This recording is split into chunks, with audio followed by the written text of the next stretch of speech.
cuánto también tenemos algunas responsabilidades en la formación docente, ¿sí? De poder seguir pensando que formamos a Juan, a Pedro, a María como maestros y no entender que la formación y el desarrollo de un docente es un desarrollo de un colectivo, y que si nosotros empezamos a entender esto como un colectivo, también empezamos a poder mirarnos como parte de una comunidad de práctica, de una comunidad de aprendizaje, entender las instituciones educativas ya no como esta formación de un individuo y discutir un poco más desde otro lugar esta idea del premio al mérito individual y todo lo que está por detrás de vuelta de fragmentación social que esto trae aparejado, ¿no? Ser parte de un colectivo es ser parte de un colectivo en el aprendizaje, es ser parte de un colectivo en la comunidad, es parte de no pensar de que si él está mejor es porque se esforzó más, ¿sí? O en realidad de ¿para qué va a esforzarse si total no va a poder?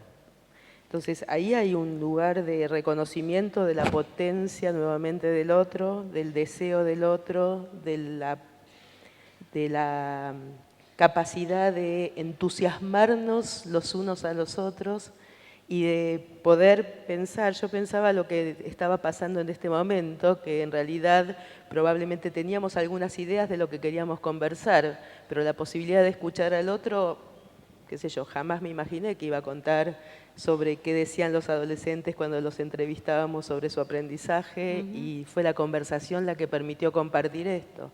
Es la conversación, tomar el modelo de la conversación para pensar también el modelo de qué significa la comprensión del pensamiento, más que el modelo de la repetición o la sumisión a es esto lo que hay que decir, es esto lo que tengo que transmitir, son estas mis ideas, y diga lo que diga el otro, son estas mis ideas.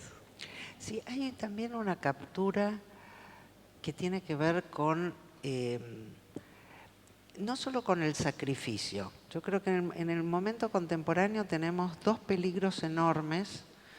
Yo en un momento tuve que hacer un gran esfuerzo en mi tarea profesional para que el cuerpo tuviera algún lugar en el mundo del pensamiento y las emociones. Pero desgraciadamente, en la medida que el tema de las emociones empezó a tomar fuerza en nuestra cultura, a veces lamento que se hayan dado cuenta, porque ahora también vamos a formatizar las emociones, ¿no? Hay una obligación de ser feliz. Hay una autora que les recomiendo muchísimo, se llama Barbara Ehrenreich. Ni se calienten por escribirlo porque Google lo hace mejor, un poquito. Claro, digo, hay aprendizajes que hay que aprender. Yo por suerte siempre tuve faltas de ortografía, ahora el Word me corrige. Son cosas. Bueno, Barbara Ehrenreich tiene un libro que se llama Sonríe o muere. Entonces hay una paradoja muy interesante entre la pasión, ¿no? Para los ricos va el discurso de la pasión, para los pobres el sacrificio, o el de la pasión pero no alcanzás. Hay una mezcla porque estamos en un periodo de transición. Pero en cualquier caso ha habido una moralización de las emociones. Entonces hay una permanente exigencia de buena onda que es absolutamente negativa para el proceso de aprendizaje. El proceso de aprendizaje es un proceso activo donde te das contra la pared. Te enojás. Te enojas, te angustiás, querés que el otro te resuelva, estás en el grupo. Tenés que aprender a trabajar con todas las emociones con que la naturaleza nos ha dotado. Y no hay ninguna que sea ni negativa ni positiva.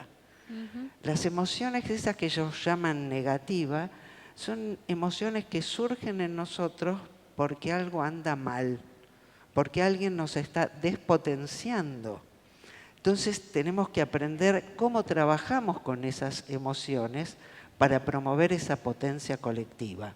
Pero creo que ese es también un elemento clave en la situación actual, porque la comprensión de las emociones es central para la producción de un tipo de trabajo de producción de sentido comunitario. Y en este sentido hay una situación que a mí me preocupa mucho, de una dicotomía absurda entre neurociencias y pensamiento crítico. Yo creo que esto es siniestro, porque se toma como paradigma de las neurociencias el discurso de Facundo Manes, que es como tomar como paradigma de la pedagogía al profesor Girafales, ¿no? Entonces, digo, muy bueno. haces eso y por supuesto que no hay nada que hacer con las neurociencias. Las neurociencias es un campo vasto, en disputa, en conflicto, valioso, que para mí hasta ahora no ha dado ningún producto educativo, porque realmente el problema es cuando haces neuromarketing, ¿no? Que no es lo que a mí me interesa. Pero nosotros no podemos prescindir de las neurociencias contemporáneas porque nos dan pistas fabulosas para pensar de otro modo este sujeto educativo. Entonces, este elemento para mí es clave y creo que Bárbara Ehrenreich logra nutrirse muy bien de distintos campos para hacer esta construcción donde lo que quiero decir centralmente es, no es que voy a oponerle al sacrificio el contento. Lo que le voy a oponer, en todo caso, es un término que yo no quiero regalar, que es la alegría, ¿no? La alegría, hay un autor que yo amo, es Spinoza, y siempre le voy a agradecer. Spinoza decía, la alegría no es el premio a la virtud, es la virtud misma. Y es esta potencia de la que hablaba Paula, se siente en el cuerpo como alegría. Es el eureka de Arquímedes, es el ajá de cuando te salió, es la ficha que te cae, es corporal, es potente, es alegre. Y la sonrisa de un chico cuando entendió. Totalmente, y eso no se lo tenemos que regalar, pero no haciendo la alegría una cosa dicotómica con otros afectos, ¿no? Es comprendiendo esta dinámica del encuentro para producir sentido, ¿no? Sí, pensaba con relación a lo de las neurociencias que vos estás diciendo, que justamente hoy en día también se habla de las deudas mutuas entre las teorías pedagógicas y las neurociencias, y plantean cómo para que haya determinadas conexiones tiene que haber una experiencia que sea significativa, y esta experiencia significativa siempre nos trae a otro, y de eso se trata. Ya vamos a ir pasando a las preguntas, y yo me quedé con una idea de la escuela para todos, de la educación para todos, con el amplio panorama que ustedes han dado, y pensaba cómo en verdad pensé los profes primero, poder ser garantes del derecho a aprender, que esto me parece lo más importante, ¿no? en este punto, el garantizar que los chicos tengan el acceso con toda la libertad que esto implica, y yo le agregaría el tema de la libertad, a la alegría, la libertad de pensamiento, la posibilidad, pensaba en el final de Las lenguas de las mariposas. Sí. Sí, yo creo que ahí también el desafío grande es esta era de licuación, nos guste o no, existe. Y hay muchos que frente a un terremoto van al tiempo pasado, siempre fue mejor. Y yo creo que buscar estas garantías no tiene que ser una cuestión de solamente el Estado. No. Yo tengo una visión muy comunitaria y de una nueva relación entre las comunidades y el Estado, que tiene que ver con esta libertad, con una participación activa de los distintos sectores y no solo una bajada de línea como era el Estado moderno. Entonces, esta es una tensión también interesante para trabajar, ¿no? Ujú. Ahí por ahí vamos a tener alguna diferencia. Yo creo que hay un lugar indelegable del Estado en esta garantía. Y que justamente sí no podemos mirar para atrás porque una escuela para todos no existió nunca. Tenemos una idea, así un poco mítica, particularmente en nuestro país, de que la escuela siempre fue para todos. La escuela nunca fue para todos en la Argentina, con lo cual realmente cuando decimos una escuela para todos hay que crearla y hay que crearla en comunidad y hay que crearla entre todos. Pero efectivamente hay un lugar indelegable para mí del Estado en garantizar, en crear condiciones. Cuando las leyes dicen que la escuela secundaria es obligatoria, no es que estamos obligando a los chicos a ir a la escuela, sino que estamos obligando al Estado a crear condiciones para que todos tengan la posibilidad de ir a la escuela. Y que esa escuela sea para todos, sí depende de lo que hagamos entre todos comunitariamente. Sí, yo eso quiero aclarar porque yo estoy totalmente de acuerdo con lo que vos decís. El Estado tiene una obligación indelegable, pero el Estado moderno está construido, y lo van a entender con el prefacio de la Constitución, que dice: el pueblo no delibera ni gobierna, sino es por medio de sus representantes. Cuando yo hablo de la tensión entre Estado y comunidad, hablo de un aumento radical de la participación por sobre la delegación y por la apertura de ese lugar de las diversas comunidades sobre los modelos de centralización, con una garantía absoluta del Estado en relación no a la supervisación, sino a la producción de los medios materiales para que eso sea posible. Para que eso sea posible en una relación con la sociedad civil para darle el modo en que cada lugar vaya precisando. Bueno. Vamos a pasar a las preguntas. Les pedimos especialmente que sean concisas, breves, máximo como para que tengan alguna idea, 1 minuto, así pueden participar muchos aquí presentes, pero también en la sala virtual, porque desde allí también llegarán preguntas para Paula y para Denise.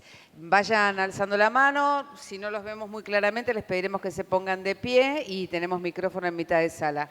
Acá tenemos la primera pregunta. Rubén de Catamarca. Ante esta escuela que intentamos realizar todo, que es una escuela disruptiva, que intente de algún modo cambiar la cultura y si volver a tener el protagonismo que alguna vez tuvo, ¿cuáles son los escollos que ustedes descubren para que esta escuela sea posible y pueda ejercer ese cambio cultural? Bueno, mi nombre es Rafael, soy de San Pedro, provincia de Buenos Aires. Una de las cosas que yo estoy viendo en distintos niveles, pero por ahí con más énfasis en el nivel secundario, es esto de semejar. Muchas veces estas prácticas docentes que hacen como que enseñamos, los docentes hacemos como que enseñamos y los alumnos hacen como que aprenden, pero no hay ni enseñanza ni aprendizaje. Y en realidad hay muchísimas rutinas, y yo como profesor de prácticas lo veo en las escuelas, en donde copiar basta y ni siquiera hay estudio, hay copiado. ¿Cómo rompemos esto en un contexto neoliberal que nos está devastando? Probablemente, fíjense que estuvo bueno juntar las dos preguntas, porque quizás una manera de hacer esta escuela posible es dejar de hacer como si. ¿Sí? Dejar de hacer como si enseñamos y dejar de hacer como si aprendemos. Y que tiene mucho que ver con esta mirada de que la valoración está puesta afuera y en un otro. Cuando realmente empecemos a apropiarnos como colectivos de esta tarea de enseñar y a valorar el aprender como esa posibilidad de estar juntos y producir algo distinto que no podríamos hacer si no estuviéramos juntos, probablemente también vamos a dejar de disimular o de hacer como que aprendemos y hacer como que enseñamos. Y esto requiere, de vuelta, de habilitar la escucha, habilitar la palabra, habilitar al cuerpo, habilitar la porosidad de las paredes. Sí. Creo que uno a veces se enoja con el tema del como sí, pero es una forma de autodefensa. Yo creo que es interesante pensar cómo se fueron instalando estos lugares. Y sí que creo que hay una sinergia interesante entre estas preguntas, porque sea este contexto salvaje, neoliberal, contemporáneo o cualquier otro, lo que en la escuela moderna se construyó hasta ahora es un deshabitar la experiencia. Y los únicos que pueden habilitar la experiencia son los que están en la escuela. El problema es que el colectivo escolar está esperando que vengan a habilitarlos desde afuera. Y eso no va a ocurrir, porque no puede ocurrir. Una de las cosas que fuimos enfatizando y que a mí me gusta mucho es esto del pensamiento vital. Nadie puede pensar por mí. Nadie puede hacer esta tarea por mí. Y creo que comenzamos esto con Paula, siento mucha afinidad con ella en este sentido, diciendo, se hacen muchas cosas en las escuelas. Tenemos que hacer muchas más. Tenemos que habilitarnos y tenemos que ir viendo qué conflictos se van dando en cada lugar. Yo dicto seminarios virtuales con gente de toda Latinoamérica y a veces me hacen preguntas, ¿qué hacemos en Colombia? ¿Cómo voy a saber yo lo que hacemos en Colombia si apenas sé lo que puedo hacer en casa? Digo, el pensamiento complejo es situado. Las dificultades que existen en esta escuela no son las de aquellas.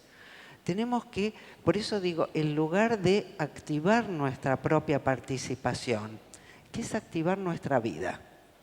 En este sentido, de vuelta, el premio no es algo exterior. Cuando yo decía la alegría no es el premio a la virtud, es la virtud misma. Es, si yo activo mi vida, estoy activa, ¿qué más puedo esperar de esto? Como colectivos, como partícipes en cada lugar, podemos ir promoviendo esto. Hay escollos, claro que hay escollos, y te voy a dar una respuesta interesante que dio un maestro que se llama Will Richardson, que ha construido una red de maestros en Estados Unidos y que ya es mundial, de maestros que quieren conectarse con maestros para cambiar cosas. Y él da, por ejemplo, algunos tips, como no tomar nunca más un examen que el Google pueda responder. ¿No? La evaluación es uno de los obstáculos fundamentales en el proceso de aprendizaje, porque tracciona todo hacia la respuesta a un test. Saquemos esos modelos de evaluación, solo eso ya va a producir un cambio radical. Totalmente. Por eso el sistema neoliberal está tan interesado en vendernos sus pruebas basura. ¿No? Las pruebas, todas. Para que ustedes se den una idea, es como si a Descartes y a Galileo los hubieran evaluado con el sistema del trivium y el quadrivium medieval. No puede ser el tribunal. Entonces, todos estos modelos estandarizados de evaluación son un obstáculo central para el proceso de transformación. Y en ese sentido, la transformación de toda la red de producción, de relación entre las escuelas y el ministerio, es imprescindible ir trabajando de una forma que nunca es de arriba abajo o de abajo arriba solamente, porque todo el mundo quiere dar vuelta a la tortilla y eso lo único que termina siendo es la misma tortilla del otro lado. Entonces, tenemos que combinar estrategias, pero yo quiero responder muy fuertemente esas preguntas, cada uno que se preocupe de aquel colectivo donde puede participar. Porque todo el mundo hace la pregunta y se preocupa de lo que va a hacer el otro. Eso también tiene que ver con una escucha del otro y de sí mismo, que sería interesante incorporar. ¿Preguntas? Próxima pregunta, pasamos. en la sala, por favor. Aquí tenemos... Aquí, en la sala virtual. En la sala virtual. Muy bien. Lorena Quirolo dice, cambiar el modelo de escuela enciclopedista más allá de los docentes, ¿no depende sobre todo de un cambio de paradigma y modelo de escuela? No entendí, no escuché. ¿Vuelvo? Sí, ¿Vamos de vuelta? sí. Dice Lorena Quirolo, cambiar el modelo de escuela enciclopedista más allá de los docentes, ¿no depende sobre todo de un cambio de paradigma y modelo de escuela? Y dice, ¿no es eso una decisión política del Estado y de política educativa? Esta última pregunta me parece que la acaba de responder Denise, ¿sí? No es de un lado o de otro. Uno puede, desde las políticas, hacer propuestas maravillosas, pero esas propuestas se juegan en el día a día de las instituciones. Y al mismo tiempo es cierto que uno puede hacer cosas muy interesantes en el terreno pequeño de mi institución, pero en realidad una propuesta de cambio es una propuesta de cambio más sistémica e institucional en el sentido más amplio. El tema es cómo dialogamos en los distintos espacios y el tema también es cómo la escuela ha sido una institución pensada para la ausencia del conflicto, ¿no? En esto de cuando disimulamos, cuando hacemos como que, lo que queremos es evitar la emergencia del conflicto que significa estar todos juntos para tratar de construir sentido sobre lo que hacemos cada día. Y en realidad el conflicto es parte de lo que hace de motor de esto. Entonces, en realidad no es asustarnos del conflicto, sino trabajar con esos conflictos, aprender de esos conflictos, habitar con el cuerpo esos conflictos. Entonces, en realidad no podemos ni esperar que otra escuela, que no sabemos cuál es, y seguramente no es otra, sino otras escuelas emerjan. Es una construcción colectiva, nadie nos va a decir, no es por prescripción que se hace otra escuela, ni es solo por voluntarismo que se hace otra escuela. Qué problema, ¿no? Sí, buenos días, mi nombre es María Discala, de acá de Buenos Aires, capital. Quería preguntar en función de esta situación de casi deporte, ¿no? Y estamos próximo al Mundial. Una cuestión que me quedó pendiente y que en algún momento se los adelanté es, ¿qué pasa con aquel alumno que no aprende, que está 8 años, y pienso en Tevez y en una entrevista que le hicieron muy interesante, en el que él transcurrió todo este tiempo escolar y llega a Gran Bretaña y no sabe no solamente hablar inglés, sino no sabe lo básico que es leer? ¿Qué pasa en las aulas hoy donde esos chicos no pueden, no logran, pasan los años y no leen, no aprenden lo básico para después tener el pensamiento crítico del que hablan? Hay varias cosas. Es una pregunta muy difícil, porque cada chico es otro chico.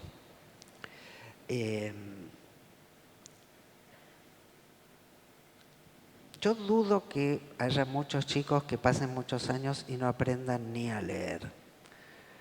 En caso de que existiera uno, habría que ver su situación singular en el contexto específico, no puedo decir otra cosa. Pero como dije antes, todos los seres vivos aprenden. Lo que no ocurre es que todos aprenden lo que les da la gana a los que enseñan. Entonces, me parece importante distinguir aquellas situaciones peculiares donde alguna habilidad se vuelve muy importante, pero entenderla en su contexto. Y como no puedo hablar de alguien que no conozco, voy a hablar de mí, que es más fácil. Que sí te conoces. Claro, algo. Yo soy retrasada mental en ortografía, bajo cero desde que nací, y tengo un doctorado. esto es bien interesante para ver qué pasa en el sistema educativo. Nunca me saqué más de un 0 en un dictado, ¿no? Podría ser una de esas situaciones trágicas, pero por algún motivo parecía ser una persona en todo lo demás bastante pasable, y los docentes, con mucho criterio, a pesar de las normas, me dejaron pasar el primario, el secundario, la facultad, algunos horrorizados, pero ocurrió.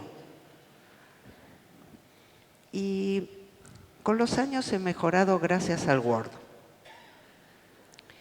Porque el Word, en vez de darme una prueba estandarizada y hacerme repartir unas reglas de memoria que nunca iba a poder aplicar en tiempo real, me corrige mis errores. Entonces, después de escribir mal discusión de 1000 veces, ahora casi siempre la escribo bien, pero a veces me agarra la duda y le pregunto a Google.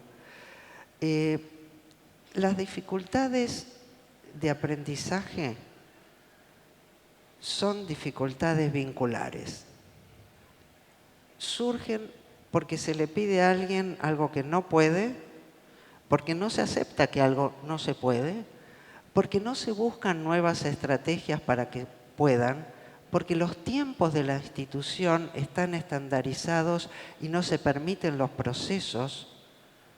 En este sentido, y este es un congreso de fracaso escolar, que es un término que detesto infinitamente.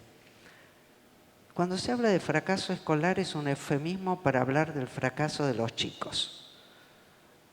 Y el término fracaso no existe en mi vocabulario, porque para que exista tiene que haber un éxito.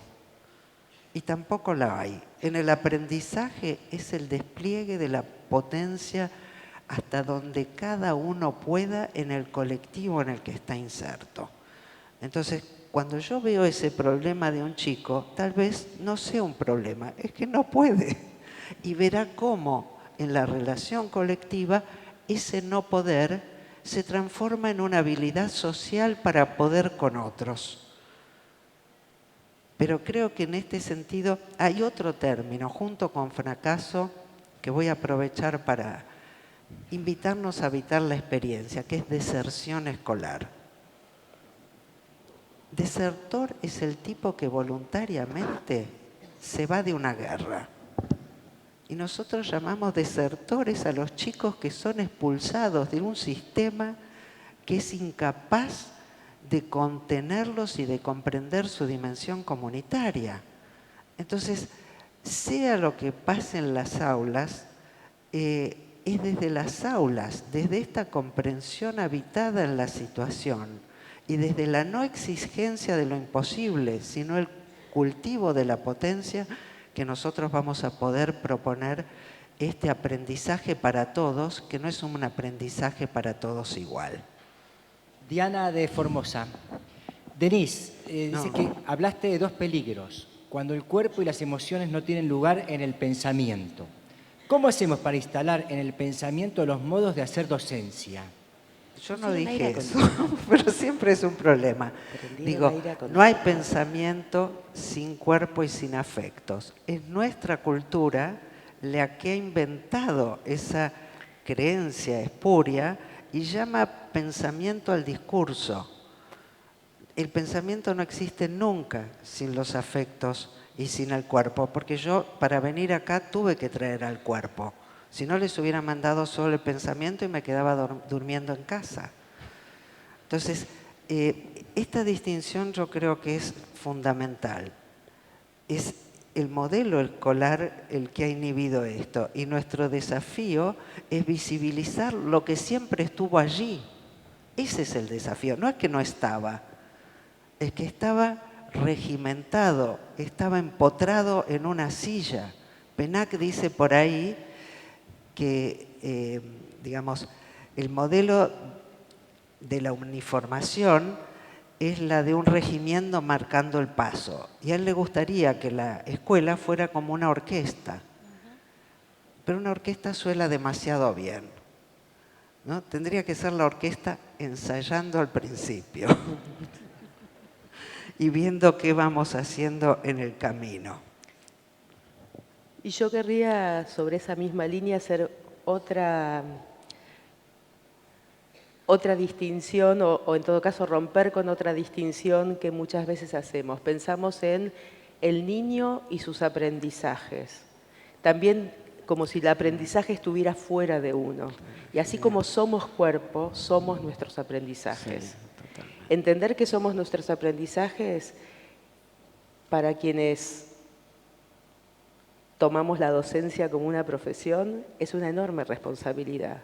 Porque cuando estamos enseñando algo o estamos tratando de acompañar a alguien a que pueda aprender, no solo a Juan le estamos enseñando algo que puede o no puede aprender, sino que lo estamos constituyendo subjetivamente. Somos nuestros aprendizajes como somos cuerpo.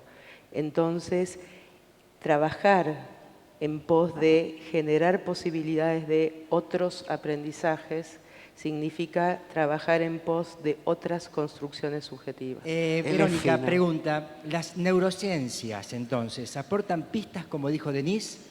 ¿Dejan de lado el contexto sociopolítico? Espero que hayas dicho eso, ¿no? Nosotros venimos de un mundo completamente disociado y hay, como dije, muchos tipos de neurociencias. Debe haber en este momento 100 o 500 libros ya que hablan muy perversamente del cerebro social. No hay un cerebro social, hay una singularidad entramada. Al mismo tiempo, las neurociencias, si están hablando de nuestro modo de estar en el mundo, van a estar hablando de nuestro modo de relación, porque ser vivo es ser vincular, es ser en el encuentro con otros. Hay trabajos contemporáneos muy lindos en el campo de la biología que hablan de una fisiología de sistema abierto. La fisiología fue la ciencia que organizó la idea del mundo interno. Y entonces la fisiología del sistema abierto es una ruptura paradigmática brutal que se ha encontrado porque efectivamente ningún ser vivo se equilibra a sí mismo. Porque ningún ser vivo vive en el vacío. Entonces, incluir las neurociencias no es reducir a la biología.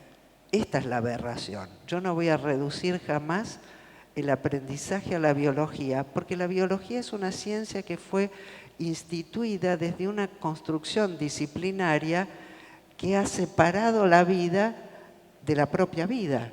Entonces, no hay reducción biologista, aunque algunos pueden pretender hacerla. Lo que tenemos que hacer nosotros es nutrirnos de todas las áreas del saber que componen la vida como se da en la vida. Cuando yo voy a cocinar, cuando pongo en agua, no digo esto es química y después cuando revuelvo es física y cuando sale el humito es meteorología. No. Y tirás el sapo y es biología. Bueno, sapo no cocino, pero bueno. El langostino. Soy Liliana de Corrientes, del interior de Corrientes. Entre todos los paneles y lo que hablábamos, neurociencia, todo, necesito que me saquen una simple duda. Cognición y aprendizaje, porque se habla mucho de todos los que estuvimos charlando ayer y escuchando hoy. Aprendizaje, los aprendizajes significativos, lo que lo tenemos que involucrarnos los docentes, todo eso.